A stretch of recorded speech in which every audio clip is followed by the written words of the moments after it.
Je vois mon cerveau en fait comme un coffre à jouets. Toutes les idées sont là, mais elles sont en vrac. On ouvre le coffre en fait et on cherche une idée, mais on ne sait pas où elle est. Donc on est obligé de tout sortir. Ce qui fait que, comme je sors toutes les idées, on va dire que toutes les idées fusent dans ma tête les unes après les autres. Elles ont leur cheminement propre. Oui, ça fait un peu comme des trains d'idées qui me traversent la tête en permanence. Et, euh, Au bout d'un moment, ils finissent par être tellement nombreux, ces trains, qu'il y en a qui finissent par se percuter. Pour moi, ça crée une sorte de flottement. C'est-à-dire que tout d'un coup, je ne sais plus où j'en suis. Le spectre autistique est lié à un excès de connexion dans le cerveau. Ce que dit Daniel Tammet d'ailleurs, on a souvent, et moi en tout cas j'ai une manière de penser extrêmement associative, qui fonctionne par des liens, des enchâssements d'images, où du coup c'est pas du tout une pensée qui va s'agencer logiquement ou selon une logique standard. Ça va être une pensée qui va se faire par un réseau de 1000 façons à la fois. Alors, à chaque fois, c'est quelque chose de logique, mais c'est une logique qui prolifère un peu. Ça va être une pensée où tout se connecte à tout, très intuitive, vraiment une pensée paysage multiple. Comme j'avais tendance à me couper du monde extérieur dans mon monde intérieur, j'avais une énorme place pour mémoriser beaucoup de choses. J'ai su lire très tôt, par exemple. Je lisais même le dictionnaire.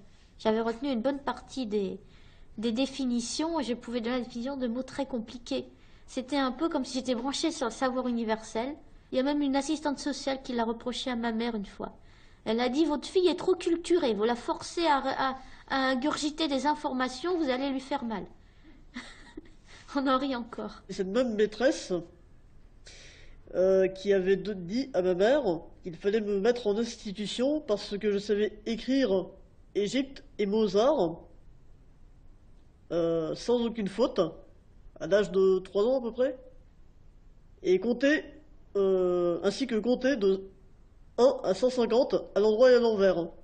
Il apprenait en fait d'autres langues, le chinois, des choses comme ça. Il avait tout inscrit dans un petit carnet qu'il avait, il était très content. Alors ça passait du chinois, du suédois, du russe. Enfin, on avait eu droit à cette époque-là à beaucoup de choses. Je joue du piano depuis l'âge de 4 ans. Je suis en 5e année de solfège au conservatoire de Nancy.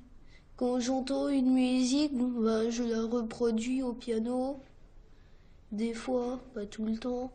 Il s'installe au piano, il pose les mains et le morceau il vient comme ça tout de suite, avec les accords à la main gauche, directement, et la mélodie à la main droite, exactement dans la même tonalité. Pour lui, c'est comme un langage inné, c'est presque naturel. J'ai commencé la musique quand j'étais tout petit, à 4 ans. Donc j'ai commencé le violon. La prof que j'avais là-bas a trouvé que je progressais bien, parce que j'ai eu l'oreille absolue depuis toujours. Au bout de 4 ans, de 4 années de pratique instrumentale avec ce professeur, il m'a dit, moi, là, il a dépassé le niveau technique que je peux lui enseigner. Je ne peux plus rien faire.